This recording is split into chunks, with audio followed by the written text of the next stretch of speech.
One of the big things is that I have to allow myself to feel the grief. I have to let myself be sad. We kind of culturally have this expectation that you take 3 days off and then get back to life and you move on. And that's just not how grief or loss works. Welcome to OTR, Over the Rainbow, Achieving Mental Health for Real. This podcast offers hope to many people who needlessly suffer from mental health issues. Your host, Bob Adelman, brings you information on how you can recover from any mental health issue and achieve a happier life. If you want to know more, please check out his trailer. Bob's notes on today's show follows. Becky L McCoy is an engaging writer and speaker on spiritual formation who helps women who are disillusioned with their faith bravely face difficult life circumstances with tenderness. Becky speaks from experience, but is relatable and lighthearted, even when talking about the most challenging and painful moments in life. As a young widow who has processed her own grief, learned to live with anxiety and depression, and adjusted her perspective on what it means to suffer, Becky earned a master's in Christian theology and spiritual formation and uses these experiences and tools to guide women in discovering gentle, trauma-informed ways of being and believing. Becky's work has been featured in The Mighty, Courage, Babel, and other publications and podcasts, as well as Great Day Connecticut on the local news channel WFSB. Becky currently serves the Brian Daigle Foundation, a nonprofit for grief support and suicide prevention, as the Communications and Outreach Coordinator. Offers training in the QPR suicide prevention method, and hosts the podcast Sucker Punch. Now, here's Bob with today's show. Hello and welcome to OTR, Becky. How are you? I'm good. How are you? I'm good. It's great to have you here. Could you tell the listener a little bit about yourself? Yeah, I am a writer and a single mom with two awesome and hilarious and precocious kids. And I started out my adult life as a high school physics teacher, and now I write about spirituality and mental health and direct high school musicals. Terrific. That sounds real good. One of the things I usually ask is, because I think the childhood affects your whole life. Did you grow up in a good household? Yeah, my parents stayed together through my childhood. My dad died when I was in my 20s, but I never doubted that they loved me. We had some challenges in that both of my mom's parents died in my early childhood. So there was always a lot of grief in my house, which on the one hand meant that death and dying was not a foreign concept. It was always a normal part of life for me. Growing up, I have a sister who's about 7 years younger than me. So that brought its own kind of challenges, that we were always in different phases of life and had really different needs. But I would say I'm pretty grateful for how my childhood was. Oh, that's good. I know, of course, you are a widow now. Do you want to talk about that a little bit? Sure. Yeah. So my dad died about 8 hours after my first kid was born. And so that was really difficult. And when I got pregnant a second time, I had a lot of fears that someone else would die. And we talked through there's no cause and effect here. It's probably not likely going to happen again. And then it actually did. And my husband died a month before my second kid was born. That was 10 years ago now. And having a 2-year-old and a newborn and being newly widowed is not for the faint of heart. Can I ask you how he died? So he was sick. He had a relatively under-researched type of cancer. So from when he started showing symptoms to when he died was about 3 months. So it was very quick. That's terrible. So you had thought he might die? Is that? just the fear, you think, or what do you think? It just maybe because your father died. What do you think that was about? Yeah, well, I think, so 2 days after my husband and I got engaged, he was diagnosed with a different kind of cancer. Oh, I see. So it's kind of every really exciting milestone in my life has kind of been coupled with a really significant loss. That's tragic. So I think I kind of had that a little bit of a PTSD reaction to that, oh, I'm pregnant. This is a good, exciting thing. What horrible, terrible thing is about to happen? Yeah, I know. I do that a lot. Yeah. I have 3 kids and 7 or 8 grandchildren, so I always say I'm a heartbeat away from tragedy. Yeah. It's a bad way to look at it. I tend to think negatively, but I seem to have a guardian angel that keeps me from hopefully experiencing something I probably can't handle because of my situation with my depression, anxiety. If I go into a big stress thing, I might have another, attack, and so I try to be positive about it. Yeah, and I try really hard too, and I've spent a lot of years in therapy trying to not always expect the worst thing to happen. But it is hard to do that when the worst thing has happened. Yes. Most every time. Yes. So. It sounds like you were able to somehow overcome that and continue your life. Could you tell us how you did that? How did you grieve? Because my sister just lost her husband of, 40 years? They were married. Wow. Yeah. And she took it hard, but my sister's very strong. But this is one of the topics that I haven't really looked into as much, but the fear of death, the fear of losing a loved one is a tremendous fear. So first of all, do you think you have a way where you can reduce the fear? And also, if something does happen, do you have a method that you use when you have grief like that?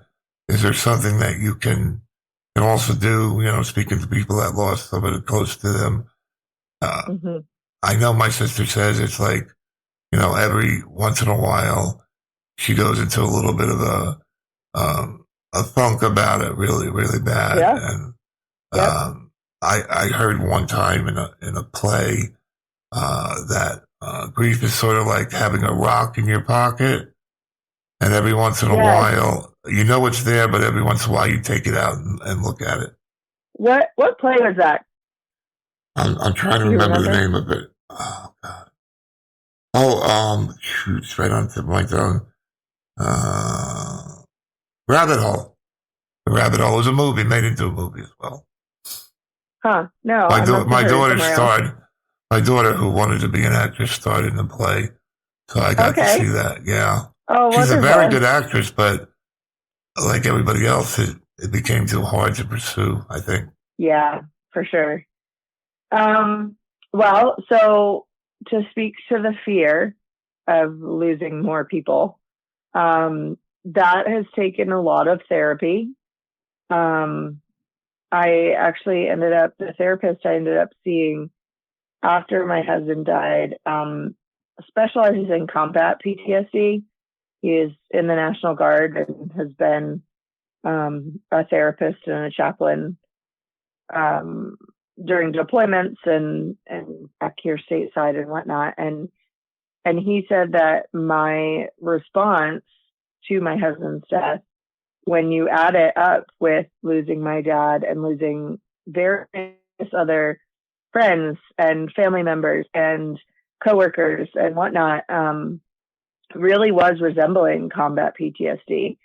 And I couldn't be in crowded spaces. I couldn't handle loud noises.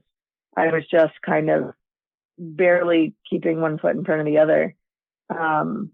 so accepting that and learning about that and being honest about how much it was impacting me was really important. And then doing the things that my body, my nervous system, my mind, my heart, my spirit, all of those things needed. So I spent a lot of time in therapy doing the things that I needed to do to heal.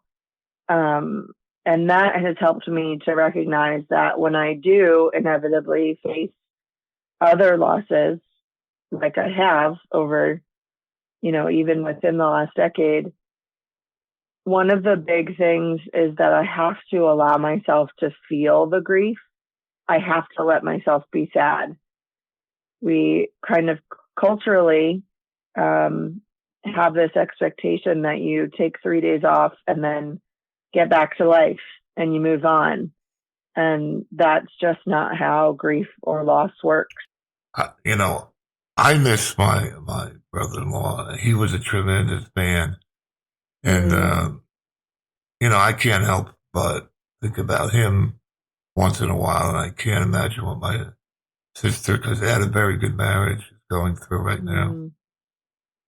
Mm-hmm. But she said, I talked to her yesterday, she said, you know what? I had a lot of things go wrong in my life, and it's made me strong so I can handle this. Because she lost a child, within a day or two, a baby. And her daughter had Lyme's disease very badly. So she had to go all over the place to help. And she said to me, it's not recommended, but because she had gone through such tragedies that she's able to handle this better. Yeah, I really identify with that. I tell people I'm not glad that my husband died. I'm not happy that my dad died at 52. Like, I wouldn't wish those things on myself or anyone, but the ways that I have grown, and the lessons that I've learned have really made me into someone that I'm really proud of. Yeah.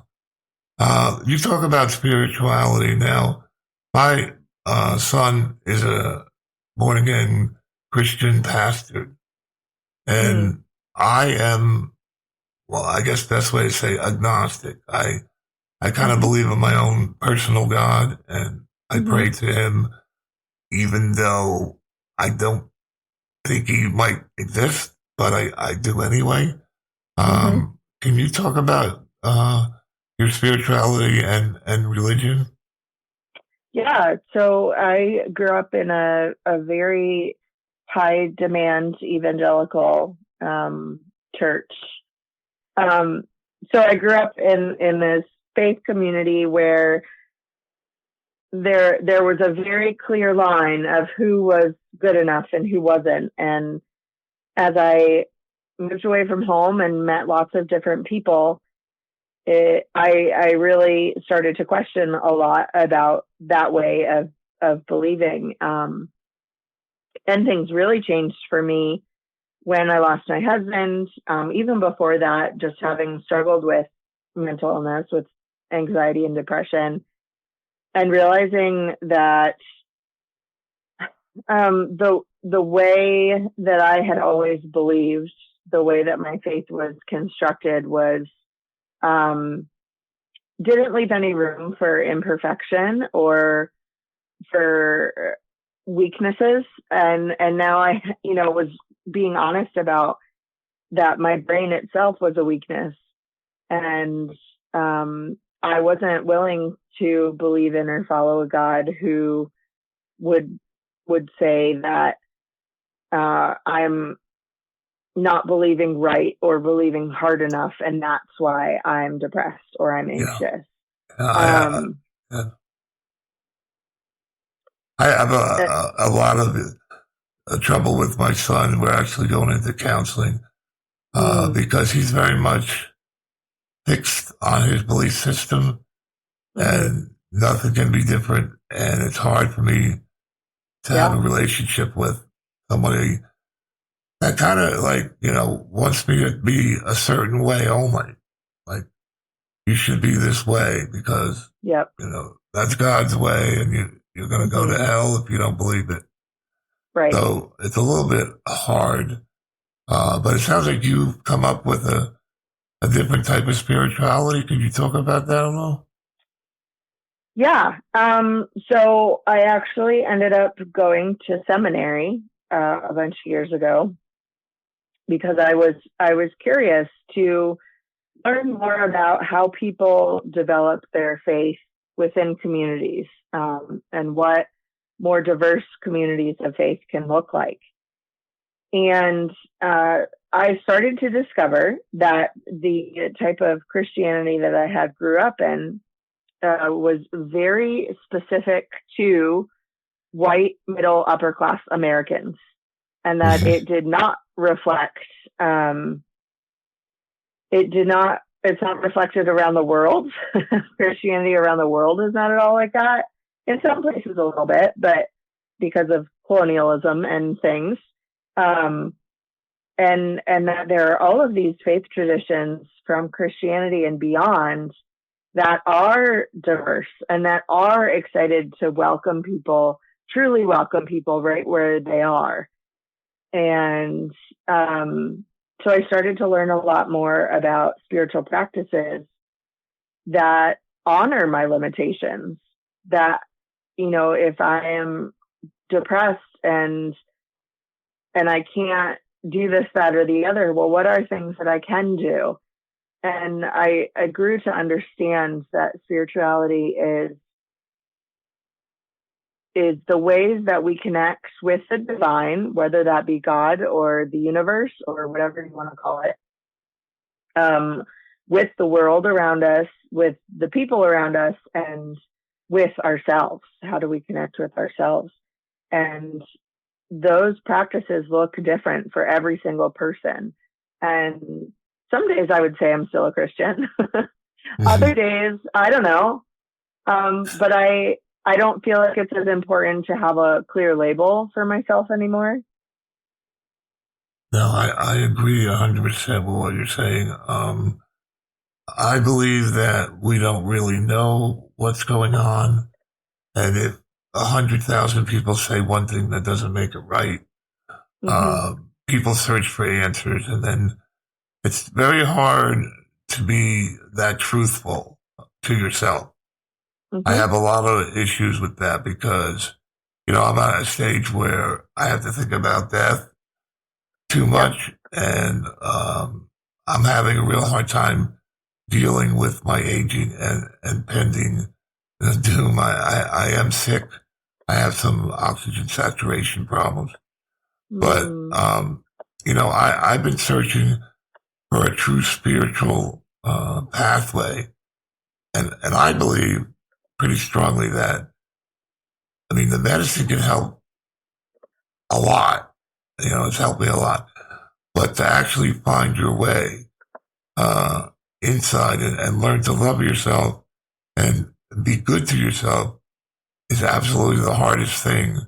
It's almost like we were put on this earth to do it, to try it. And, you know, some people fail miserably. Others, you know, like myself, I always think I have a long way to go because I do have a lot of anxiety still. And so someone that does have depression, anxiety like you did, what is a good way to, even if they have grief, what is a good way to proceed with your spirituality? How did you go through from, you know, the grief to spirituality? Really, I just started exploring and experimenting. And actually, all of that exploring and experimenting is being turned into a book that'll come out within the next year. And what's the name of your book? Well, it doesn't have an official title yet. Okay. But I can let you know when it does. Okay. But I'll be kind of talking a little bit about it on my podcast, Sucker Punch. Okay. I mean, you can talk about it here. What's the basic the theme on it? So just the idea is that it's from a specifically Christian point of view, since that's my background. And just saying that, going to church and reading the Bible, even though a lot of us have been taught that those are the two main spiritual practices and everything else is kind of whatever, that those are actually rather modern practices. They didn't exist to the same degree or with the same amount of pressure that they do now until about like the Victorian era. So in the grand scheme of things, they're pretty modern ideas. And so I started going back to more ancient ideas and exploring those. So one of my favorites is called Visio Divina, the divine seeing, where you find something beautiful or you find a piece of art and you just sit and look at it and you notice what do I see? What is attracting me to this piece? What bothers me about this piece? What do I find interesting? What questions do I have? And you just let all of this kind of bubble up in you and you notice, how does your body respond? Are you more tense or less tense?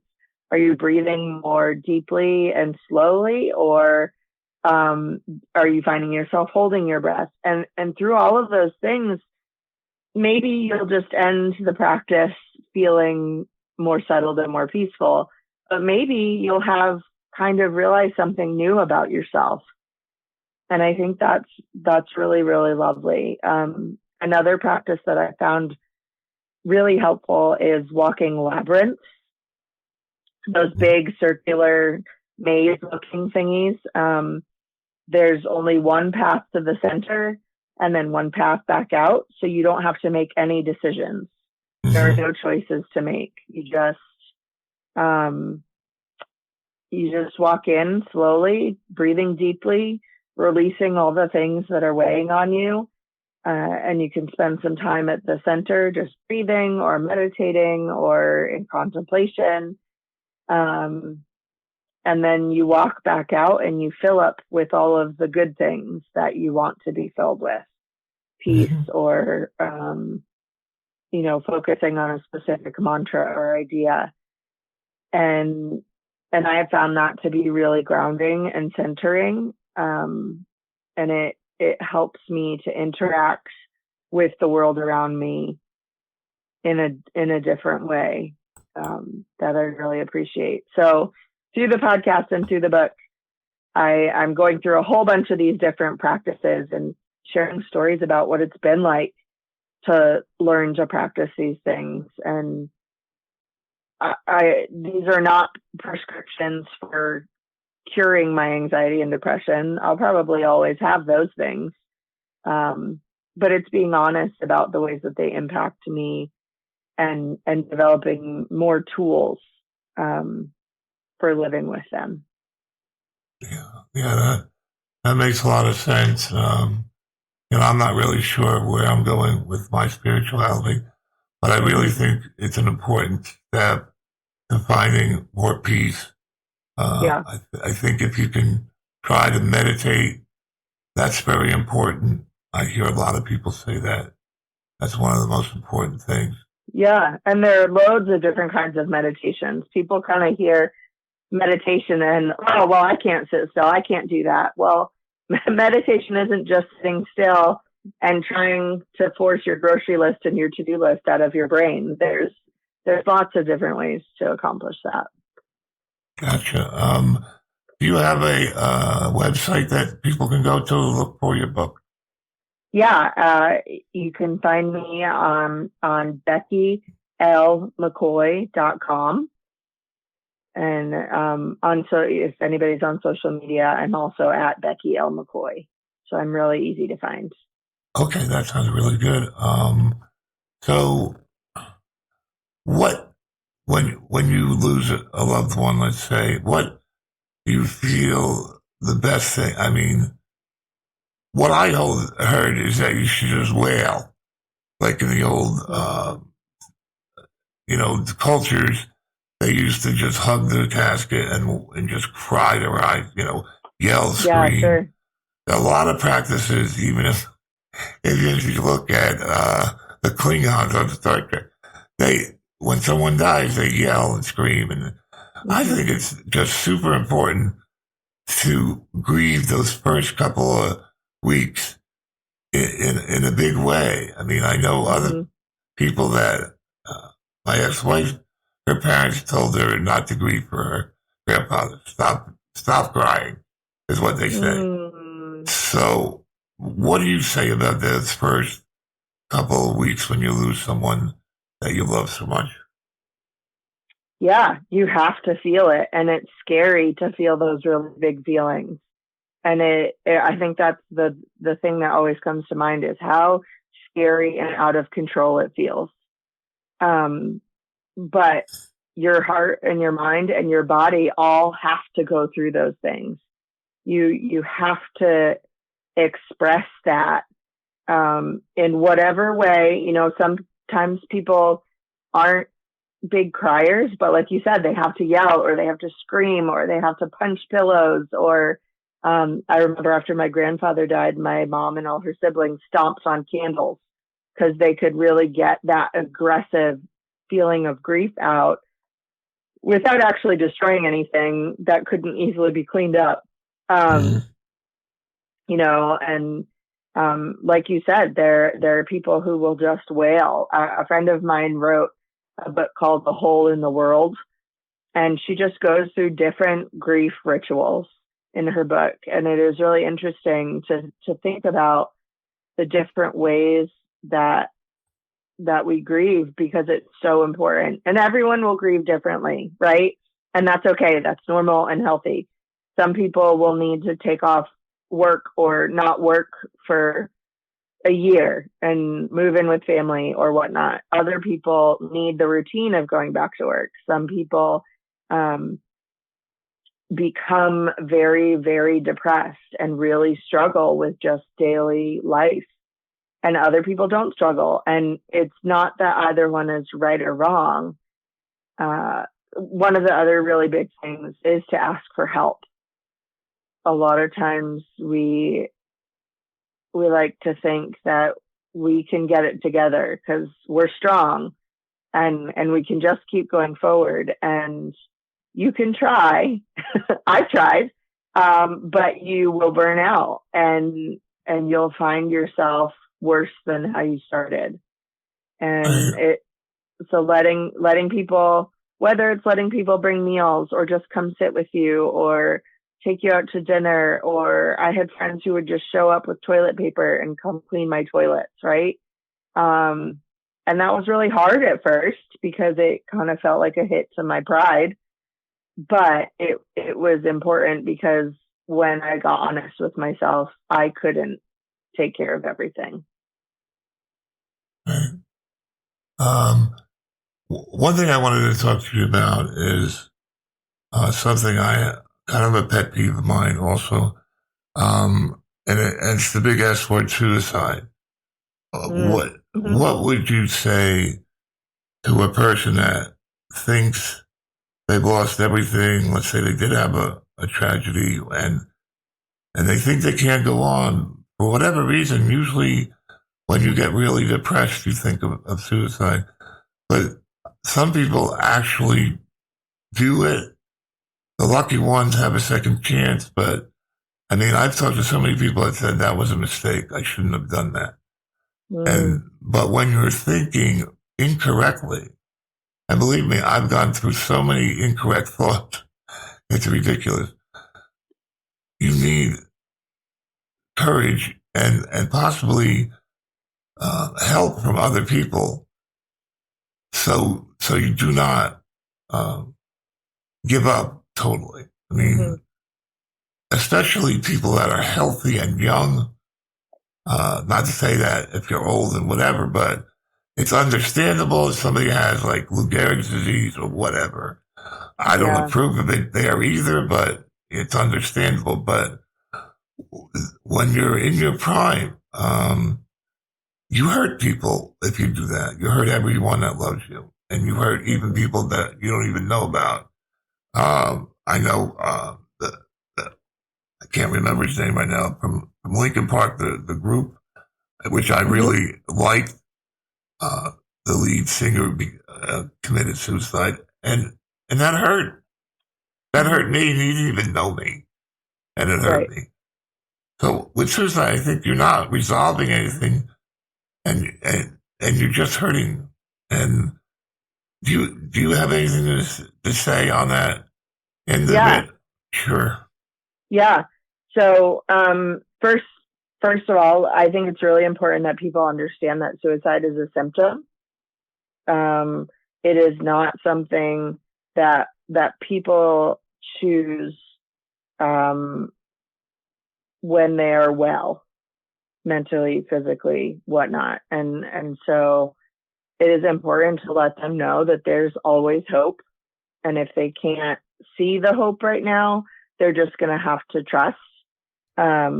If you were ever in a situation where someone wants to hurt themselves or others, or you're concerned and you don't know what to say, there is a hotline, 988. You can call or text 988 anytime, and people who are trained in mental health and suicide prevention will answer. And whether it's you or someone that you know, they'll help you kind of come up with a plan for how to handle that. And the biggest, it's such a hard topic to talk about, but suicide is so preventable. It's kind of, I actually train people in QPR suicide prevention, and it's kind of like CPR. You know, if someone is having a heart attack and you're trained in CPR, you can step in and you can intervene and you can keep their heart pumping until the experts arrive and can take over. And suicide prevention is the same idea. You can step in and say, I want you to stay. I want you to live, and I'm going to be here with you until help arrives. You have to be willing to have really tough conversations. You have to be willing to say, you know, are you thinking of hurting yourself, or are you thinking of killing yourself?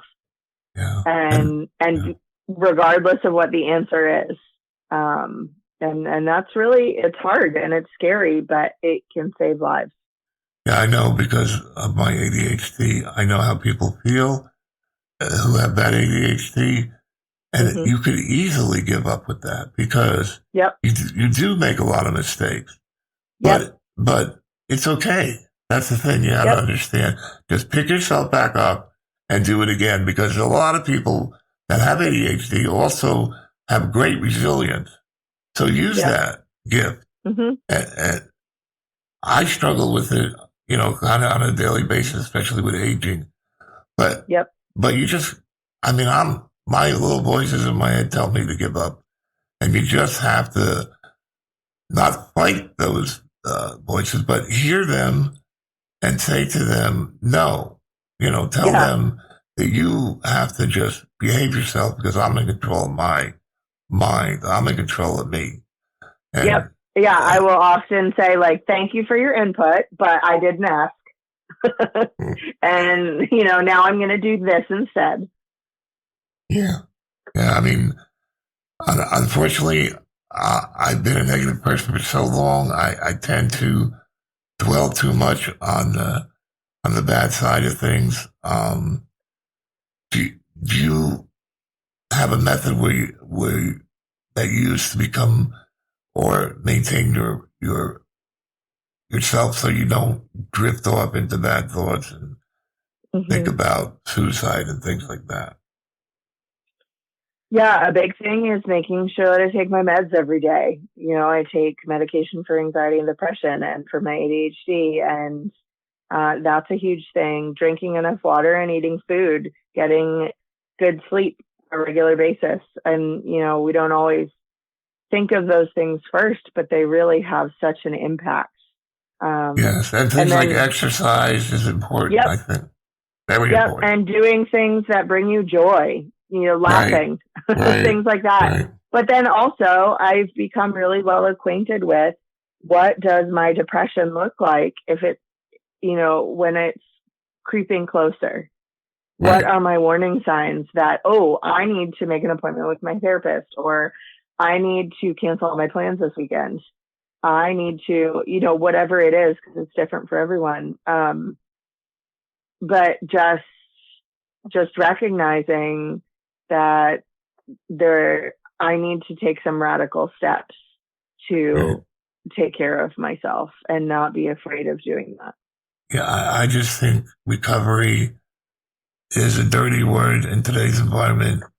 I think that it's so misunderstood, like on a TV show, and it's just something that people need more information on. And that's what this whole podcast is about. And there are other podcasts about that. But the problem right now is that there's still a lot of people, including my children, who don't believe it. They don't believe in ADHD. They don't believe in a lot of different things that are true. And, even as simple as saying, oh, don't cry, don't cry. Yep. But that's wrong. I mean, yeah, that doesn't help anyone. I think I've lost followers because I cried on the air. I know I had one show and it didn't go well because of that. But, I don't care. I'm not in it for ratings. I want to express to people that it's okay to cry. It's the body's natural way of grieving. And if you don't cry, it'll come out some other way in a bad way. So I think it's just so important to cry when you want to, when you feel. People who resist crying, I tell them it's like sweating, right? If you force your body to stop sweating, that's not great because you sweat for a reason. And this is the same thing with crying. So if people are resisting crying, I'll just tell them it's okay. It's just sweat from your eyeballs. Like you just let it out because it's a natural part of having a human body. And I know that crying doesn't feel great. I'm not someone who loves to cry. But it is a normal, natural, healthy part of the human experience. Yeah. And so many people don't want to feel their feelings. It's like, oh, I have a feeling. I don't want this. So let me present this Facebook cover of me.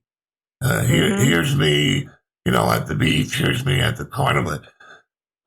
And I'm not saying you should take pictures when you're happy, but don't try to express that as who you are. You're a human being hide it. Who is happy sometimes and unhappy other times. And that's normal.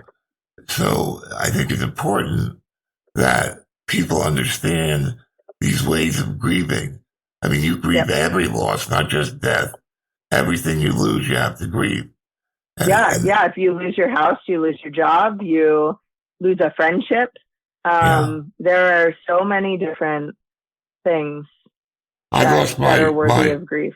I lost my house when my mother died, and it was hard because I grew up in that house. I loved that house. It was our house, and now somebody else is in it. So everything has to be have some element of grieving if it's a loss. So I just want to spread that word because there are so many people that, okay, I have a feeling, I have an anger, I have whatever they have. They want to cover it up with whatever they cover it up with. So it's important because even today, people don't want to take medication when they need it. And I, because part of the problem is people take it when they don't need it. And instead of doing the work, it's not a happy pill. It's something that will help you. I was just talking with someone about this the other day, in that, when the mistake a lot of people make is they start taking an antidepressant or whatnot and assume that they're good now, and they stop going to therapy and they stop learning and they stop, but that's not how it works. You really have to be committed to all parts of getting healthy. Yes, that's so important. And so I encourage people to get Becky's book and try to understand grieving more because it's so important. It's very, very important because you grieve everything in life. Yep. And just live an authentic life. And I think that's what we're saying here. So, I thank you, Becky, for coming on the show. You were especially patient with me. I had some problems with my equipment. We both did. It was mutual. but we got it together, and I think it's a good message. And I will have all her links in the description of the program, including her main website. So what I usually do, if you want, I leave the last word for my guests if they want to say something.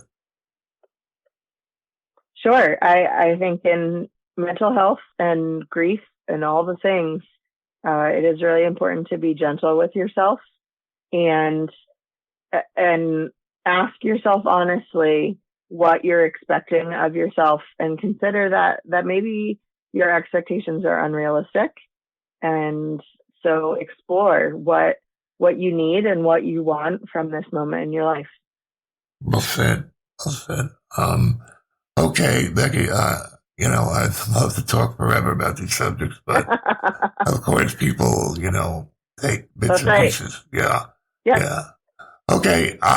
Thank you and have a good life, and maybe we can get together again someday.